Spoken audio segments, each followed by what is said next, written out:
സുമനസ്സുകളുടെ കാരുണ്യം തേടുകയാണ് വയനാട് കാട്ടിക്കുളം സ്വദേശി ചന്ദ്രൻ. ഇരുവൃക്കകളും തകരാറിലായ ചന്ദ്രൻ ചികിത്സയ്ക്കായി ചിലവാക്കുന്നത് ഭീമമായ തുകയാണ്. തറവാട്ട് വീട്ടിൽ ഒറ്റയ്ക്കാണ് ചന്ദ്രന്റെ താമസം.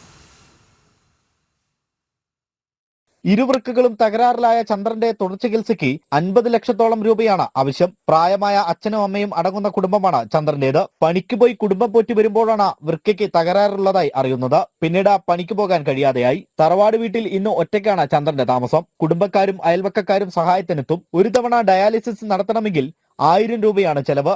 ഇത്തരത്തിൽ ആഴ്ചയിൽ 3 തവണ ഡയാലിസിസ് നടത്തണം. 5 മാസമായി എന്റെ കിഡ്നി കംപ്ലൈന്റ് ആയിട്ട് രണ്ട് കിഡ്നിയും ചുരുങ്ങിപ്പോയി എന്നാണ് പറയുന്നത്. പിന്നെ എൻ്റെ ഫാമിലിയിൽ എൻ്റെ അച്ഛനമ്മയെല്ലാം തീരെ കിടപ്പ് രോഗികളാണ്.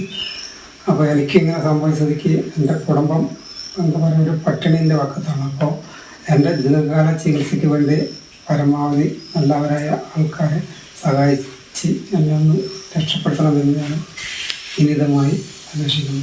ഡയാലിസിസിന് മാത്രമല്ല മരുന്നിനും വലിയ വിലയാണ്. ചന്ദ്രന് ജീവിതത്തിലേക്ക് തിരിച്ചു വരണമെങ്കിൽ സുമനസ്സുകളുടെ സഹായം ആവശ്യമാണ്. ചന്ദ്രനായി തിരുനെല്ലി ഗ്രാമപഞ്ചായത്ത് പ്രസിഡന്റ് PV ബാലകൃഷ്ണൻ രക്ഷാധികാരിയായി ചികിത്സാ സഹായനിധി ആരംഭിച്ചിട്ടുണ്ട്. സുമനസ്സുകൾ സഹായിക്കുമെന്നും തനിക്ക് ജീവിതത്തിലേക്ക് തിരിച്ചു പോകാൻ കഴിയുമെന്നുള്ള പ്രതീക്ഷയിലാണ് ചന്ദ്രൻ. ജനം, വയനാട്.